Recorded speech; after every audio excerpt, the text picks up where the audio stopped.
So, our journey takes us back to the 2nd century when one man, Irenaeus, starts to reshape what we now call Yeah, Christianity. indeed. His influence is pretty wild if you think about it. Right. It's almost as if millions of believers owe their entire faith to a man they've never even heard of. Yeah, exactly. Irenaeus, born around 130 CE in Smyrna, modern-day Turkey, apparently crafted the narrative that helped define what we now consider Orthodox Christianity. I get you. And what's really fascinating is that modern scholars like Bart Ehrman and Richard Purvo now question the whole lineage he uses. They say the connection is, tenuous at best. Right, yes. Imagine he claims he was a student of Polycarp who was, allegedly a disciple of John the Apostle. But there's no first-hand evidence for these claims. It's like a forged family tree he might have crafted himself. That's really something, isn't it? If you think about it, everything could have been manufactured to legitimize his authority. Absolutely. And then by the 170s he shows up in Lugdunum, modern Lyon, France, where he steps into the role of a bishop and writes his epic 5-volume work Against Heresies. Yeah, I know what you mean. Against Heresies, right? That work really lays down his blueprint. It defines his orthodoxy, dismisses rival interpretations, especially from the Gnostics, and even assembles what would become the biblical canon. Exactly. He was the first to declare that the only legitimate Gospels were Matthew, Mark, Luke, and John. That's crazy. I mean, can you believe he used numerology as a sort of justification? 4 corners of the earth, 4 winds, so there must be 4 Gospels. It's more like a mystical math than rigorous theology. Yeah, and that's a point that always makes me pause. I mean, using something like that to legitimize a canon feels a bit like stacking the decks to favor one story over another.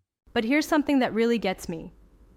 While his writings are our main source on early Christian rivalries, they're also the only window we have into a whole range of alternative Christianities that he almost obliterated with his hostile portrayals. Exactly. Irenaeus painted the Gnostics as these fanatic heretics with exaggerated caricatures. Yet, when we actually look at the uncovered Gnostic scriptures from Nag Hammadi, they seem more like, mystic philosophers rather than mad cultists. That's an important contrast. So, by putting forward his own version of the truth, he essentially erased the diverse voices that were around in early Christianity. Isn't that a bit disturbing? It is, absolutely. And what's really wild is that some scholars have even speculated that Irenaeus might have been actively involved in editing or even, dare I say, forging parts of the scriptures, specifically Luke and Acts, to counter the influence of Marcion. Yep, exactly. Right, Marcion had this radically reduced gospel version where Paul was, like a lone advocate of a totally different Jesus, alien and detached from Jewish law. And this frightened many early bishops, especially Irenaeus. Yeah, his reaction was intense. There's this theory that canonical Luke is actually a redacted version of Marcion's Gospel, and the Acts of the Apostles, thought to help domesticate Paul's image, might have been a product of 2nd century revisionism.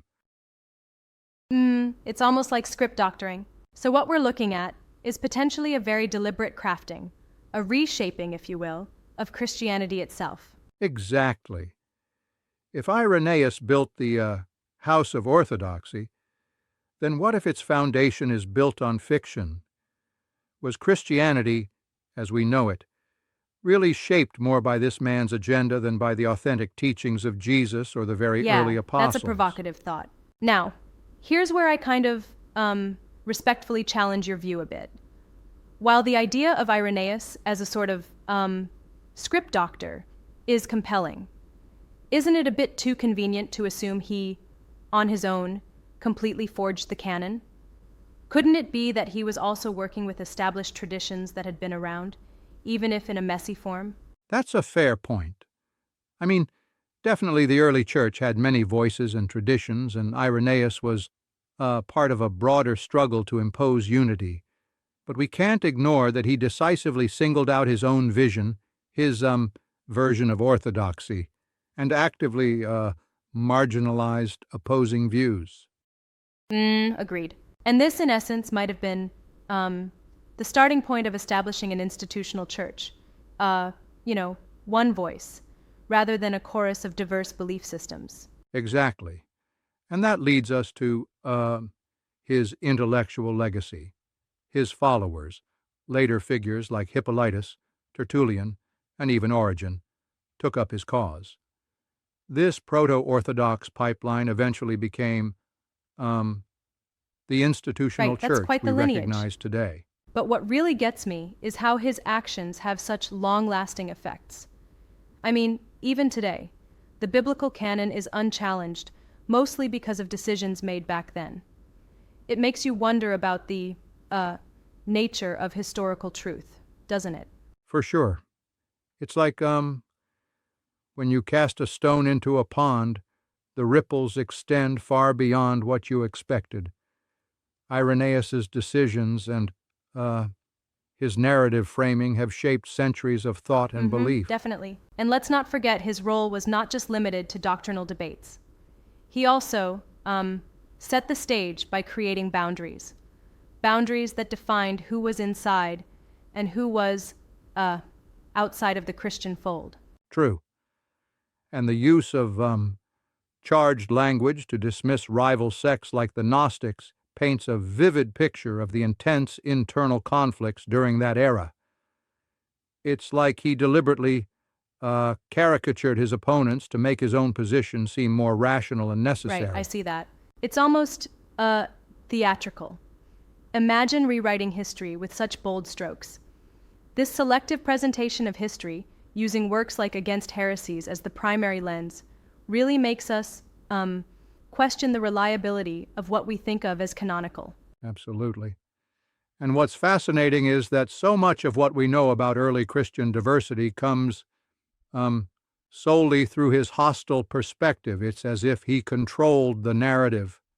Yep, exactly. And then there's the whole issue with Acts. I mean, the very first mention of Acts in his writings suggests that he might have been consciously shaping a historical record that served his objectives. Right.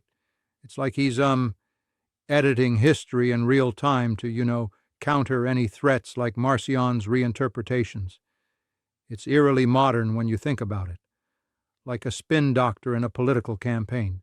I see what you mean. But then again, while this narrative is incredibly controversial, couldn't one argue that such editing was perhaps a necessary evil amidst the chaos of early Christian thought? That's a good counterpoint. I mean, in a chaotic environment with so many divergent ideas, establishing a unified doctrine might have seemed essential for survival. But then again, that unity came at the cost of erasing a diversity of interpretations that might have enriched the tradition even more. It's a bit like choosing between order and freedom. One gives stability, the other gives room for varied insight. Exactly, and that tension, that very dynamic, still resonates today in how we view religious history and authority. Right, absolutely. So, to wrap it up, Irenaeus' story forces us to re-examine the roots of Christian orthodoxy. Was it really divinely inspired? Or is it more manufactured by a man with a clear agenda? Yes, that's the big question here. A question that challenges our assumptions about history, authenticity, and, faith itself. His influence appears to be both profound and problematic. Definitely food for thought. And if you're ready to dive into more such controversial insights, then, the conversation is just beginning.